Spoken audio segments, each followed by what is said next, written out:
ये है talks news network और आप देख रहे हैं पॉलिटॉक्स, राजनीति का कच्चा चिट्ठा। 2019 के लोकसभा चुनाव संग्राम के दौरान ऐन वक्त पर कांग्रेस महासचिव बनाई गई प्रियंका गांधी हमेशा चर्चा का केंद्र बनी रहती है। राहुल गांधी की राजनीतिक असफलताओं के बीच कांग्रेस जनों के लिए प्रियंका आशा और विश्वास दोनों की एक किरण है। कांग्रेस नेता मानते हैं कि प्रियंका गांधी राजनीतिक दृष्टि से कहीं ज्यादा तेज तर्रार और समझदार है। वहीं कई तो प्रियंका गांधी में इंदिरा गांधी का अक्स भी देखते हैं। इसकी खास वजह यह भी है कि प्रियंका गांधी का राजनीतिक अंदाज, परिपक्वता से दिए गए उनके बयान और लोगों में प्रियंका गांधी के प्रति आकर्षण ही इसकी खास वजह है। अभी वर्तमान में कांग्रेस महासचिव प्रियंका गांधी को लेकर देश भर में चर्चा है कि प्रियंका राज्यसभा जा रही है। प्रतिदिन किसी न किसी राज्य से प्रियंका गांधी का नाम लिया जाता है कि प्रियंका इस राज्य से राज्यसभा जा रही है, तो कभी किसी दूसरे राज्य से। पॉलिटॉक्स ने अपने राजनीतिक विश्लेषण के बाद यह निष्कर्ष निकाला है कि प्रियंका गांधी राज्यसभा नहीं जाएंगी, बल्कि पहले से और ज्यादा अपना ध्यान सिर्फ और सिर्फ उत्तर प्रदेश की राजनीति पर केंद्रित करेगी। बता दें, केंद्रीय चुनाव आयोग ने 17 राज्यों की 55 राज्यसभा सीटों के लिए मंगलवार 26 मार्च को चुनाव की घोषणा कर दी है, जिसमें महाराष्ट्र की 7, तमिलनाडु की 6, बिहार और पश्चिम बंगाल की 5, मध्य प्रदेश की 3, छत्तीसगढ़ की 2, झारखंड की 2 और राजस्थान की 3 सीट शामिल है। इन राज्यों की राज्यसभा सीटों के लिए 6 मार्च को अधिसूचना जारी होगी। वहीं नामांकन पत्र दाखिल करने की अंतिम तिथि 13 मार्च होगी। ऐसे में राजस्थान, मध्य प्रदेश, छत्तीसगढ़, महाराष्ट्र और झारखंड में कांग्रेस के सत्ता में आने के बाद राज्यसभा में जाने के लिए नेताओं में होड़ शुरू हो गई है। इन राज्यों से प्रदेश के नेताओं के साथ साथ राष्ट्रीय स्तर के नेताओं ने लॉबिंग शुरू कर दी है। वहीं मीडिया में आई खबरों के मुताबिक ये सभी राज्य चाहते हैं कि प्रियंका गांधी उनके राज्य से राज्यसभा की सांसद बन जाए। इसके लिए राज्यों के प्रभावशाली नेता प्रयास भी कर रहे हैं, लेकिन यह चर्चा केवल राज्य स्तर तक ही सिमटी हुई है।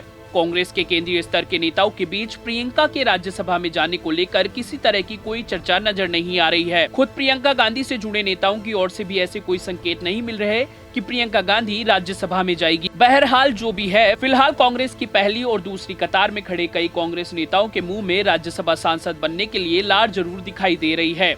आए दिन किसी न किसी नेता का नाम अखबारी सुर्खियां बन रहा है। हालांकि कांग्रेस के केंद्रीय स्तर पर राज्यसभा के नामों को लेकर कोई चिंतन और मंथन के लिए बैठक नहीं हुई है, लेकिन राज्यसभा में जाने के इच्छुक नेता मीडिया से रसूखात के चलते अपने अपने नाम खबरों और सोशल मीडिया पर प्रमुखता से चलवा रहे हैं, तो वहीं कुछ मीडिया संस्थान अपने स्तर पर ही कयास लगाकर न्यूज चला रहे हैं। खैर, बात चल रही है कांग्रेस महासचिव प्रियंका गांधी की और सवाल उठ रहा है कि क्या प्रियंका गांधी छत्तीसगढ़, मध्य प्रदेश, राजस्थान या झारखंड में से किसी राज्य से राज्यसभा सांसद बनेंगी। इसका जवाब दिल्ली में कांग्रेस के गलियारों से आ रहा है, जहां फिलहाल प्रियंका गांधी को लेकर ऐसी कोई चर्चा नहीं है।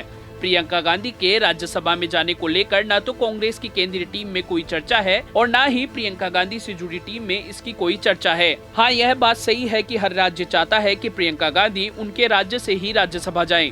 अब सवाल यह है कि प्रियंका गांधी बतौर राज्यसभा सांसद किसी भी राज्य से क्यों नहीं जाना चाहती। जानकारों के अनुसार इस सवाल का जवाब है कि उत्तर प्रदेश कांग्रेस महासचिव और यूपी प्रभारी प्रियंका गांधी ने अपना सारा ध्यान उत्तर प्रदेश की राजनीति पर केंद्रित कर रखा है। उत्तर प्रदेश में लोकसभा की 80 सीटें हैं, जो कि पूरे देश में सर्वाधिक हैं। वहीं राज्यसभा की 31 सीटें हैं। केंद्र पर जब भी किसी पार्टी ने सरकार बनाई है, तो उस सरकार में उत्तर प्रदेश की भूमिका सबसे अहम रही है।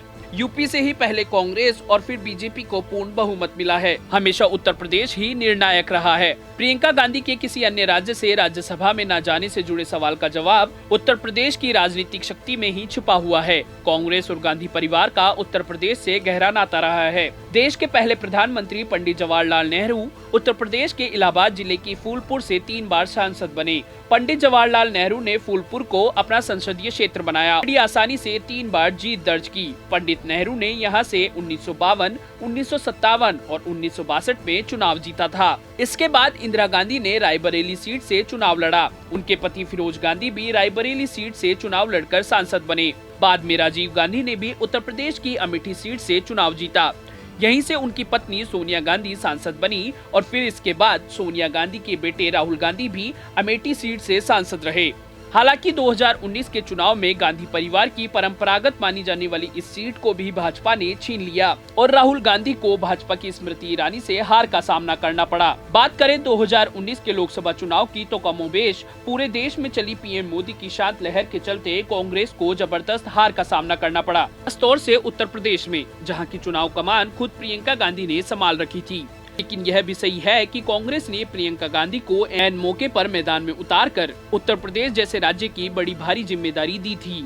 बता दें, लोकसभा चुनाव की लगातार दूसरी करारी हार के बाद एक बार तो लगा कि कांग्रेस का नामो निशान ही समाप्त हो जाएगा, लेकिन उसके बाद देश के विभिन्न राज्यों में हुए चुनावों में कांग्रेस की वापसी के बाद एक बार फिर कांग्रेस में जान आ गई है। अब कांग्रेस नई रणनीति के साथ भाजपा का मुकाबला कर रही है। छत्तीसगढ़, मध्य प्रदेश, राजस्थान और महाराष्ट्र के बाद झारखंड की सत्ता में आने के बाद कांग्रेस में एक बार फिर सियासी संग्राम के लिए संचार हुआ है। इन सभी में पर्दे के पीछे ही सही प्रियंका गांधी की खास भूमिका रही है। कांग्रेस महासचिव प्रियंका गांधी कांग्रेस को इन्हीं विपरीत स्थितियों से उभारने में जुटी है। प्रियंका गांधी ने अपनी राजनीति का केंद्र उत्तर प्रदेश को बना रखा है।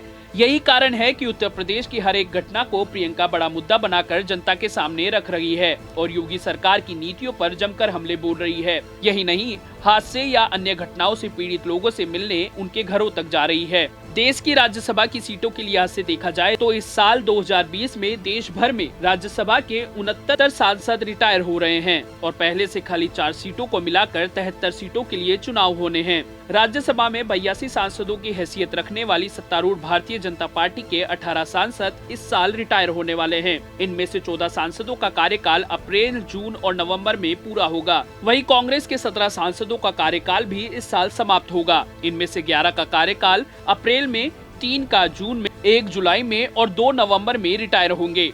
गौरतलब है कि अगले कुछ महीनों में महाराष्ट्र, ओडिशा, पश्चिम बंगाल, आंध्र प्रदेश, छत्तीसगढ़, मध्य प्रदेश, राजस्थान और तेलंगाना से राज्यसभा सांसद चुने जाने हैं। इन सभी राज्यों में भाजपा की स्थिति मजबूत नहीं है। वहीं इस साल बीजेपी के रिटायर होने वाले 18 सांसदों में 10 अकेले उत्तर प्रदेश से हैं। यूपी में बीजेपी के पास भारी बहुमत है, इसलिए इसमें से 9 सीटें बीजेपी आसानी से जीतेगी। 1 सीट पर गुना भाग चलेगा। पॉलिटॉक्स ब्यूरो, उत्तर प्रदेश। ये है टॉक्स न्यूज नेटवर्क और आप देख रहे हैं पॉलिटॉक्स, राजनीति का कच्चा चिट्ठा।